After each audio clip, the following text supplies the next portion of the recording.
Hello friends, welcome to Quest for Knowledge. My name is Naghma and I have done MCom and MBA and I'll be making complete tutorial videos especially for the class 12 students. So let's get started. So आज हम जानेंगे Taylor की scientific management. ये है chapter number 2 of business studies and Taylor. तो जो है ये जो टेलर का साइंटिफिक मैनेजमेंट की जो थियोरी है ये क्लासिकल थियोरी को बिलोंग करती है, जैसे कि हेनरी फ्योल की एडमिनिस्ट्रेटिव थियोरी है और मैक्स वेबर की ब्यूरोक्रेटिक मैनेजमेंट की थियोरी है, और उसके साथ साथ आता है ये टेलर की साइंटिफिक मैनेजमेंट वाली थियोरी। फ्रेडरिक विंसलॉ टेलर जो कि मार्च 20 1856 to March 21 1915 was an American mechanical engineer. He just wanted to improve industrial efficiency. Why? Because पहले ज़माने में क्या हुआ करता था, जब फैक्ट्रीज स्टार्ट हुए थे तो जो मैनेजर्स होते थे वो ट्रायल एंड एरर बेसिस में, जैसे कि सिर्फ हुक्म दिया करते थे अपने ओन से, अपने जो फीलिंग्स होती थी, जिस तरह का सिचुएशन होता था उसकी तरह से ऑर्डर दिया करते थे। कभी कभार वो कामयाब हो जाता था और कभी कभार वो फेल भी हो जाता था। तो ये एक ट्रायल एंड एरर वाला हिस्सा था। तो ये चीज़ को वो तोड़ना चाहते थे, यानी कि रूल ऑफ थंब को विंसलॉ टेलर जो हैं वो तोड़ना चाहते थे।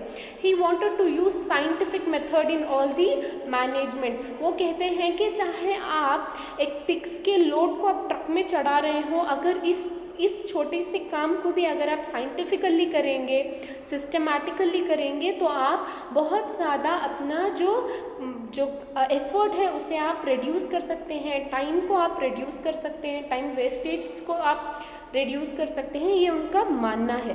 And he is one of the intellectual leader of efficiency movement, और हाईली इन्फ्लुएंशियल है खास करके रीशेपिंग करने में, किसको? फैक्ट्री सिस्टम को। And he is also known for the coinage of the term scientific management in his article principles of management. तो अब हम जान चुके हैं फ्रेडरिक विंसलॉ टेलर के बारे में। इन्होंने ना अप्रेंटिसशिप में काम भी किया था at a grass root level in the factory. वो फैक्ट्रीज़ में काम किया करते थे और उन्होंने स्टडी किया है कि किस तरह से जो है वर्कर्स से काम लेना चाहिए, किस तरह से फैक्ट्री का जो है स्मूथ वर्क होना चाहिए। तो इस तरह से उन्होंने बहुत साइंस और मैनेजमेंट को मिला दिया, उसका जोड़ बना दिया, जिसकी वजह से हम टेलर की जो है वो साइंटिफिक मैनेजमेंट थियोरी कहेंगे। That is why he is also known as the father of the scientific management. Okay, so principle of management, तो मैं ये कहूँगी there was a need to follow an approach that was based on the method of science. ये कहते हैं Taylor कि पहले हमें एक प्रॉब्लम को डिफाइन करना है, फिर उसका अल्टरनेटिव सोल्यूशन को डेवलप करना है, और फिर हमें एंटिसिपेट करना है कि कॉन्सिक्वेंस क्या क्या होंगे, and then we have to measure our progress and we have to finally draw the conclusion. अगर साइंस के साथ अगर हम मैनेजमेंट करेंगे तो बहुत चीज़ें हम एफिशिएंसी बढ़ा सकते हैं, प्रोडक्टिविटी बढ़ा सकते हैं, और वर्कर का जो मेहनत है उसको भी हम थोड़ा बहुत रिड्यूस कर सकते हैं, और उन्हें कंपनसेशन भी जो है उनके काम के मुताबिक दे सकते हैं। तो ये है उनकी प्रिंसिपल। फर्स्ट है साइंस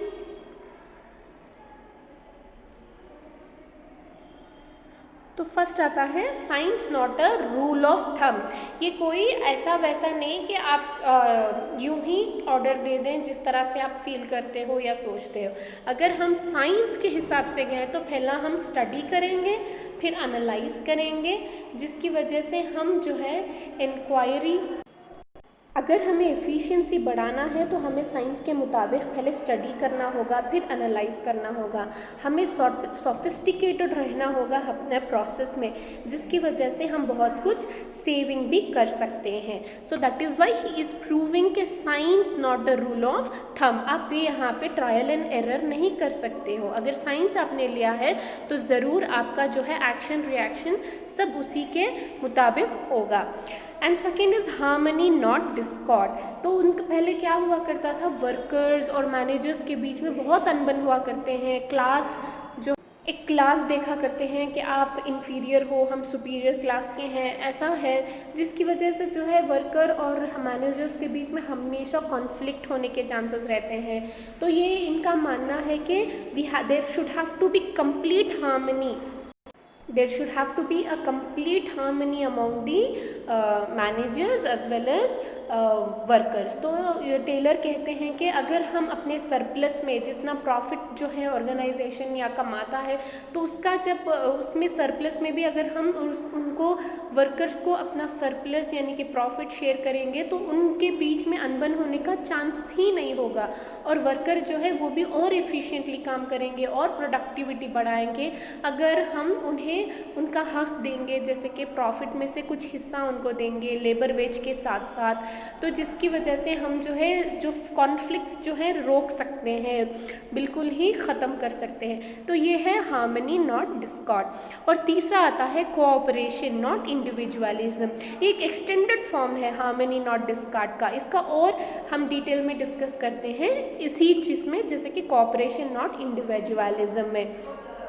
जो कंपटीशन होता है कि वर्कर और मैनेजर के बीच में कि मैं सुपीरियर हूँ, आप लोग इन्फीरियर हो, आपको मेरा हुक्म मानना है, इस तरह का जो कंपटीशन है, उस कंपटीशन को जो है कोऑपरेशन में बदलना होगा।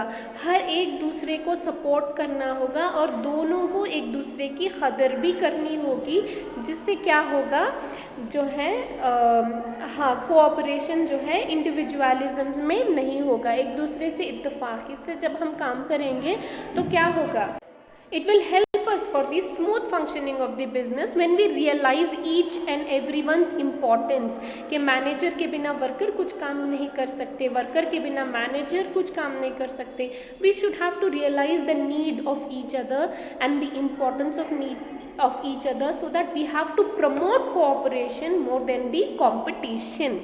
और तीसरा आता है development of every person to his or her greatest efficiency and prosperity.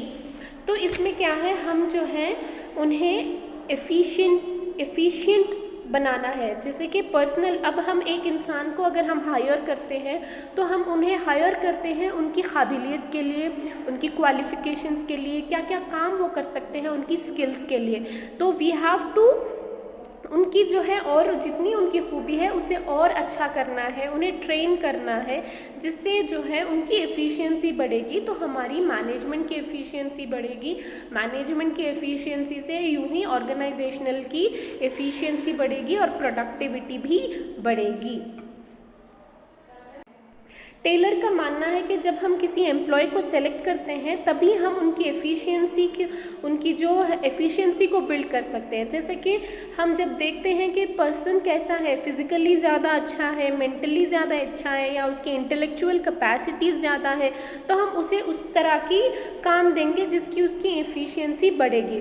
जैसे कि कोई बंदा फिजिकली अच्छा है तो हम उसको प्रोडक्शन वर्क में देंगे, कोई बंदा जो इंटेलेक्चुअल लेवल में अच्छा है तो उसको हम प्लानिंग वर्क देंगे। तो इस तरह हम सिलेक्शन प्रोसेस में ही उसकी एफिशिएंसी को बढ़ा सकते हैं।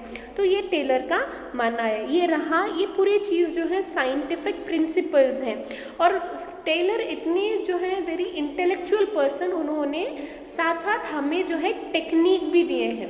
प्रिंसिपल के साथ साथ he has given us the technique of scientific management, कि हमें किस तरह की टेक्निक से मैनेजमेंट करना है। सो now let's discuss about the scientific management की टेक्निक। तो फर्स्ट आता है फंक्शनल फोरमैनशिप। तो फंक्शनल फोरमैनशिप जो है एक मैनेजरियल फिगर आता है कि कौन से लोग किस तरह से मैनेज करेंगे। तो कौन प्रोडक्शन में होगा मैनेजर्स, तो कौन कौन होंगे प्लानिंग मैनेजर्स। तो ये आता है फंक्शनल फोरमैनशिप, यानी कि हर एक फंक्शंस के मुताबिक को मैनेजर रखा जाएगा जो हर एक काम जो है गवर्न करेंगे, सुपरवाइज करेंगे for the smooth functioning. And दूसरा आता है standardisation and simplification of work, यानी कि बहुत बेहतरीन क्वालिटी ऑफ वर्क भी होना चाहिए और साथ साथ बहुत सिंपल भी होना चाहिए, स्मूथली भी होना चाहिए। थर्ड इज़ मेथड स्टडी, यानी कि हम मेथड स्टडी यानी कि किस मेथड में हम काम को अंजाम देंगे, किस तरह से रॉ मटेरियल आएगा, किस तरह से इनपुट को आउटपुट में बदलेंगे, किस तरह से फाइनल प्रोडक्ट कस्टमर तक जाएगा, ये सब हम किस मेथड में करेंगे उसको जानेंगे मेथड स्टडी में। डिफरेंशियल पीस रेट सिस्टम, ये होगा कि किस तरह से हम मज़दूर की मजदूरी पे करेंगे, यानी कि लेबर की वेजेस को किस तरह से पे करेंगे। वो जिस तरह का प्रोडक्शन देगा, जितने पीसेस प्रोड्यूस करेगा, उस हिसाब से अपने वेज कमाएगा, जिससे हमें पता लगेगा कि कौन एफिशिएंट वर्कर है और कौन इनएफिशिएंट वर्कर है। फिर आता है मोशन स्टडी। मोशन स्टडी जो है हम बार बार अपनी मूवमेंट्स पर नज़र रखना, जिससे जो है टाइम वेस्ट ना हो। यूं ही ऊपर जाकर स्विच ऑन करना, मशीनरी नीचे हो और हम बार बार सेकेंड फ्लोर थर्ड फ्लोर को जाकर उसका स्विच कर आना, ये अननेसेसरी मूवमेंट्स हैं, जिससे क्या है टाइम बहुत ही वेस्ट होता है। तो जब हम उस पर नज़र रखेंगे तो उस चीज़ों को कम कर देंगे तो स्मूथ फंक्शंस होने के और भी अच्छे चांसेस हैं। टाइम स्टडी कि कितने टाइम में एक लेबर कितने यूनिट्स बना सकते हैं, प्रोड्यूस कर सकते हैं। जब हम उसकी स्टडी करते हैं तो हम टाइम मैनेज कर रहे होते हैं साथ साथ प्रोडक्शन के, तो दैट इज़ टाइम स्टडी।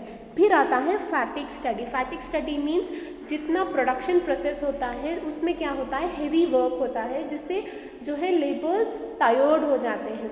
तो उन्हें हम अगर थोड़ा बहुत इंटरवल्स देते हैं, टी ब्रेक देते हैं, तो वो कितना अपने आप को रिफ्रेश करके, अपने आप को रिचार्ज करके फिर काम पे लग जाते हैं, तो भी हमारा जो है ऑप्टिमम यूटिलाइजेशन ऑफ रिसोर्सेज होगा। मैन पावर को हम अच्छे से अच्छा यूज़ कर सकते हैं for the production. So that is why we have to study about the fatigue study as well. So now let's discuss about the functional foremanship. तो टेलर ने क्या कर दिया है, हमें बहुत सारे मैनेजर्स बना दिए हैं। फर्स्ट आते हैं प्लानिंग ऑफिसर्स, जो प्लानिंग मैनेजर्स होंगे, और दूसरे आते हैं प्रोडक्शन ऑफिसर्स, यानी कि जो प्रोडक्शन के मैनेजर्स होते हैं।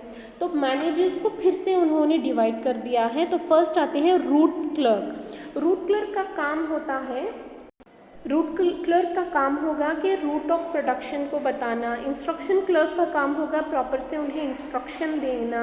और टाइम एंड कॉस्ट क्लर्क का काम होगा कि उनको किस तरह से किस काम को किस कॉस्ट में कितने वक्त में ख़त्म होना चाहिए।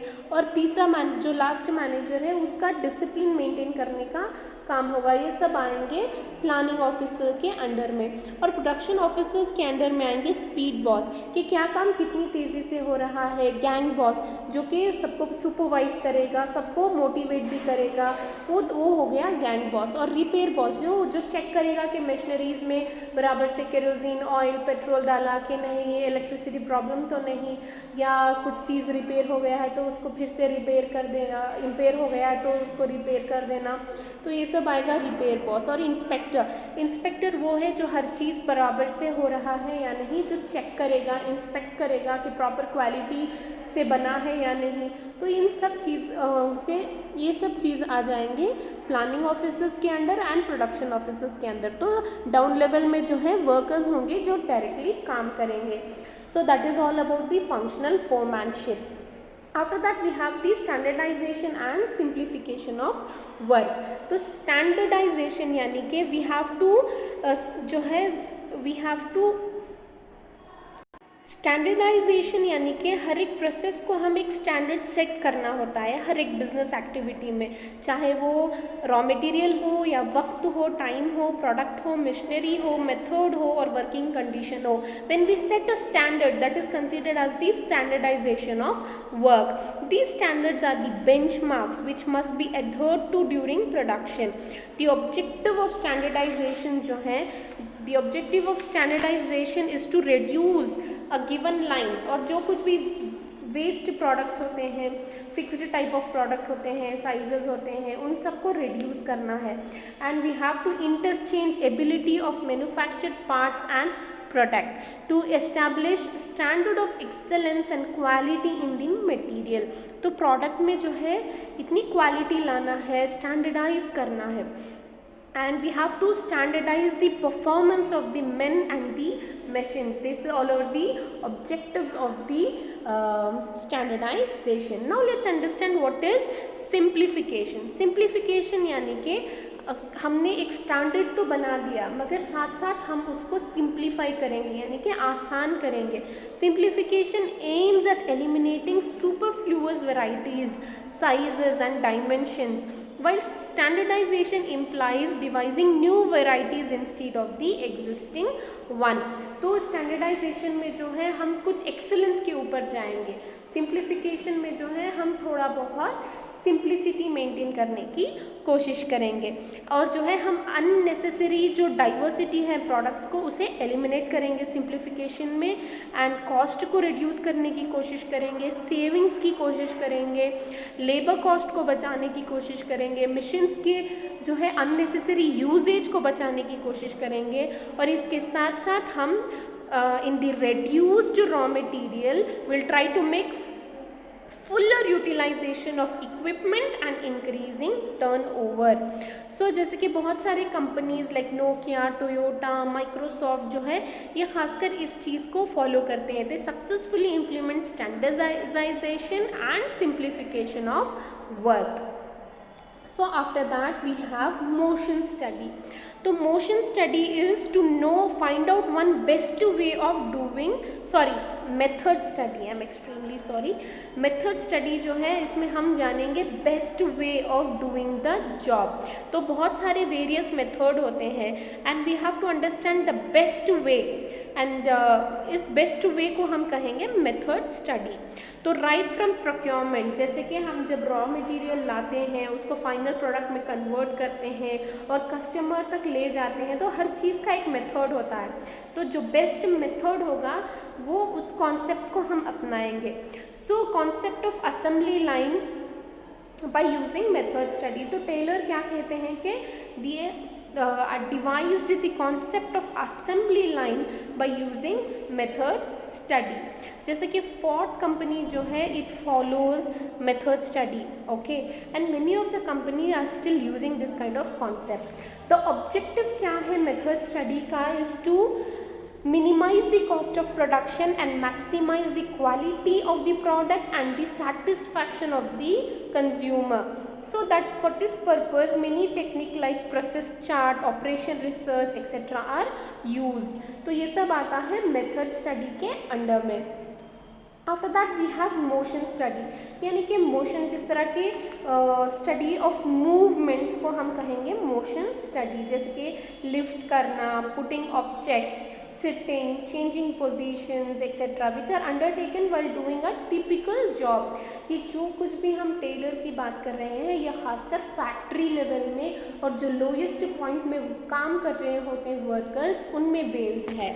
एंड तो इसमें जो है अननेसेसरी जो मूवमेंट्स होते हैं उन मूवमेंट्स को निकालना यहाँ पे टेलर का मकसद है, so that we could reduce unnecessary movements and जो है वर्कर को so that worker could efficiently work. Okay, for example थोड़े मोशंस होते हैं प्रोडक्टिव होते हैं, जिस तरह से जाना, स्विच ऑन करना या मशीन्स को फिराना, इस तरह के काम जो होते हैं प्रोडक्टिव होते हैं. थोड़े मोशंस जो होते हैं इंसिडेंटल होता है, जैसे कि अचानक से कुछ कम हो गया तो उसको जाकर बाजार से लेकर आना, we have to go to store to buy, so that motions are incidental जिसका हम कुछ नहीं कर सकते. And third, some motions are unproductive, जैसे कि स्विचेस ऊपर हो गए एंड मशीनरी सब नीचे हैं तो हम बार बार उसको ऊपर जाकर ऑन करना फिर ऊपर जाकर ऑफ करना, तो ये एक अननेसेसरी जो है मूवमेंट हो गया. तो इसमें टेलर क्या कहेंगे कि सारे स्विचेस जो है मशीनरी के आसपास में ही लगा कर रखें जिससे जो है अननेसेसरी मूवमेंट कम हो सके. तो इस तरह की मोशन स्टडी जो है उन्होंने एक क्या किया, Taylor used stop watches and various symbols and colours to identify different motions. तो इन मोशन स्टडी उन्होंने करके ही created a design which is suitable equipment and tools to educate worker on their use. and जो result उन्होंने achieve किया it was truly remarkable कि जो है unnecessary जो मूवमेंट है उससे हम कितना टाइम हमारा वेस्ट होता है. After that we have time study. Time study वो है जिससे the main objective of time study is to understand how much of labour to be employed and what time is being taken by all the labour for the completion of the task. तो इस चीज़ को जानने के लिए हमें time study का होना बहुत ज़रूरी है। So for example the standard time taken to perform a well defined job, time measuring devices are used for each element of task. The standard time is fixed for the whole of the task by taking several readings. So जो है एक standard time दे दिया जाता है, आपको इतने काम इस वक्त पे आपको करना होगा, तो इस मेथड को कहेंगे हम टाइम स्टडी। और ये जो है time study specially depends upon the volume and the frequency of the task and the cycle time of the operation and time measurement cost. The objective of the time study is to determine the number of worker to be employed और उन्हें कितना incentive देना है और क्या होगा labour cost. तो standard time for example आप देख लो कि एक वर्कर एक कार्डबोर्ड बॉक्स बनाने के लिए 20 मिनट्स लेता है। सो एक आवर में ही एक वर्कर जो है 3 बॉक्सेस बना सकता है। तो assuming that a worker has to put in 8 hours of work in a shift and deducting 1 hour for the rest and lunch, तो 8 घंटे के वक्त में अगर 1 घंटा हम कम कर देते हैं लंच और इंटरवल्स के लिए, तो क्या होगा 7 आवर्स में एक वर्कर जो है 21 बॉक्सेस बना सकता है। जैसे 1 घंटे में वो 3 बॉक्स बना सकता है, तो वो 7 घंटे में जो है 21 बॉक्स बना सकता है। तो इसका standard work of 1 day job will be 21 boxes and the hour will be standard time will be 7 hours. तो ये and the wages will be decided according to the time or according to the what the task the worker has done. So that is all about the time study. Fatigue study, तो a person जो है is bound to feel tired physically, especially in the production kind of work में क्या होता है physical काम जब ज़्यादा हो जाता है या मेंटल भी काम ज़्यादा हो जाता है तो वो थक जाते हैं, दे नीड इंटरवल्स। तो रेस्ट इंटरवल्स की वजह से वो जो है अपना स्टैमिना रीगेन कर सकते हैं और फिर अपने आप को संभालने के बाद वो अपनी अच्छे से अच्छी कैपेसिटी में वो काम पे लग सकते हैं। This will result in increased productivity. तो fatigue study means to determine the amount and frequency of rest interval in a completing a task. तो अब एक दिन का काम में उनको जब काम करते हैं तो उन्हें कितनी फ्रीक्वेंसी में उन्हें रेस्ट देना ज़रूरी है। फॉर एग्ज़ाम्पल जो है 3 शिफ्ट का काम होता है 8 आवर्स का, even in a single shift a worker has to be given some rest interval to take his lunch etc. So if the work involves heavy manual labor, then small pauses have to be frequently given to the worker so that he or she can recharge her energy and again when she come back to the work she will try to do her optimum best. So that is known as the fatigue study. So there can be many causes for fatigue like long working hours, doing unsuitable work, having uncordial relation with the boss or bad working condition etc. Such hindrances in good performance should be removed. So that is all about the fatigue study. And दूसरा आएगा differential piece rate system. तो ये Taylor ने ये जो है इस system को निकाला है स्पेशली टू डिफाइन कि कितने एफिशिएंट वर्कर्स हैं और कितने इनएफिशिएंट वर्कर हैं। जब हमारे पास एक स्टैंडर्ड टाइम होता है, जब हम बहुत सारी रीडिंग करके स्टडी करके वर्क स्टडी करके हम पता लगते हैं कि जब एक लेबर इतने यूनिट्स कितने घंटे में काम कर सकता है, तो हमारे पास जो है स्टैंडर्ड टाइम होता है। तो फॉर एग्ज़ाम्पल जो है इसका एक ही एग्जाम्पल, फॉर एग्ज़ाम्पल अब जो है अगर आप 1 यूनिट ऑफ प्रोड्यूस करते हो, 1 यूनिट का टास्क आप करते हो, 10 यूनिट्स आप पे बनाते हो तो आपको 50 रुपये मिलेगा। आप for example the standard output per worker per day is 10 unit. तो आपको एक दिन में जो है 10 यूनिट बनाना है जिससे आपको हर 1 यूनिट का 50 रुपये मिलेगा, तो दिन में आपको 500 रुपये मिलेगा। तो अगर आप एफिशिएंट हो, अपने 10 यूनिट से बढ़कर 11 यूनिट्स बनाए हैं, तो आपको 11 इंटू 50 मिलेगा 550 रुपी। अगर थोड़े वर्कर्स हैं जो इनएफिशिएंट हैं, जिन्होंने सिर्फ 9 यूनिट्स बनाए हैं, तो उनको 9 इंटू 50 मिलेगा 450 रुपी, जिससे हमें पता चल जाएगा कि किसने स्टैंडर्ड टाइम में स्टैंडर्डाइज्ड वर्क किया है, अपना टास्क को अपने स्टैंडर्ड टास्क से बढ़कर किया है, he will be declared as the efficient worker. और जिसने अपने यूनिट से कम में काम किया है, he will be declared as the inefficient worker. और जो एफिशिएंट वर्कर होगा उसे रिवॉर्ड मिलेगा। So that is all about the price piece differentiation. So that is all about. And another thing is a very important topic which I have not said, that is mental revolution. Mental revolution ये भी जो है Taylor की एक the Taylor has been coined that we should have to change our mindset कि जो है worker बहुत लो हैं, लोअर क्लास हैं, मैनेजर्स बहुत हाई क्लास के होते हैं, और जो है सारा प्रॉफिट जो है बिजनेस में जो आता है वो प्रॉफिट सारे हायर लेवल ही शेयर करते हैं। ऐसा कुछ नहीं है। We have to change the mindset. हमें एक दूसरे की, यानी कि the manager has to know the importance of the worker and the worker has to know the importance of the manager, and we have to try to our level best to be cooperative. and जो कुछ भी हमें surplus आएगा, we have to give the laborers, the down जो level में काम कर रहे होते हैं वर्कर्स, उनके साथ हमें जो है अपना सरप्लस शेयर करना होगा एज एन रिवॉर्ड। उन्हें इंसेंटिव जो है अच्छे से पे करना होगा। So that is considered as mental revolution. जब हम अपना माइंडसेट चेंज करेंगे, then there could be complete cooperation more than competition, and there could be जो है हम जिस तरह से जो है कॉन्फ्लिक्ट्स हो जाते हैं, ट्रेड यूनियंस जो है स्ट्राइक पे लग जाते हैं, ये सब चीज़ें जो है बहुत कम होने के चांसेस होंगे अगर हम इस तरह से मेंटल रेवोल्यूशन लाएंगे और वर्कर और मैनेजर्स के माइंडसेट को अगर चेंज करेंगे, तो बहुत चीज़ें जो है चेंज हो सकता है, and there could be smooth functioning of the organization. And that is all about. Thank you very much. Please do like, share and subscribe to my channel.